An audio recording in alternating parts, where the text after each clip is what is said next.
নমস্কার। পশ্চিমবঙ্গের স্বাস্থ্য বিভাগের অফিসিয়াল ওয়েবসাইটে আবারও একটি গুরুত্বপূর্ণ নিয়োগ বিজ্ঞপ্তি প্রকাশিত হলো। এবারের শূন্য পদটি রয়েছে Calcutta national medical college and হসপিটালে।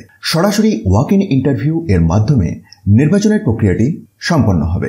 যে পোস্টে নিয়োগ হচ্ছে সেটির জন্য মিনিমাম কোয়ালিফিকেশন ANM, তবে প্রেফারেন্স পাবেন যদি ডিপ্লোমা ইন নার্সিং আর ব্যাচেলর অফ সায়েন্স নার্সিং করা থাকে। পোস্টের নাম ANM। ওয়াক ইন ইন্টারভিউটি রয়েছে 20/5/2025 দুপুর 12টা থেকে। ইন্টারেস্টেড ক্যান্ডিডেটরা অফিসিয়াল বিজ্ঞপ্তিটি একবার চেক করতে পারেন, যেখানে আপনি দেখতে পাবেন যে উল্লেখ আছে সমস্ত রিলেভেন্ট ডকুমেন্টস নিয়ে সরাসরি ওই দিনের ওয়াক ইন ইন্টারভিউতে যোগ দেওয়ার কথা। আর বিজ্ঞপ্তিটি খুব সহজেই ডাউনলোড করে দেখে নিতে পারবেন। সেটির জন্য একবার ডেসক্রিপশন বক্স দেখুন, যেখানে টপ নিউজ বাংলার অফিসিয়াল ওয়েবসাইটের লিঙ্কে গিয়ে খুব সহজেই এটিকে ডাউনলোড করে দেখতে পারবেন। ভিডিওটি ইনফরমেটিভ মনে হলে অবশ্যই অন্যদের মধ্যে শেয়ার করুন, আর মোটিভেশনের জন্য একটি লাইক দিতে ভুলবেন না। ধন্যবাদ।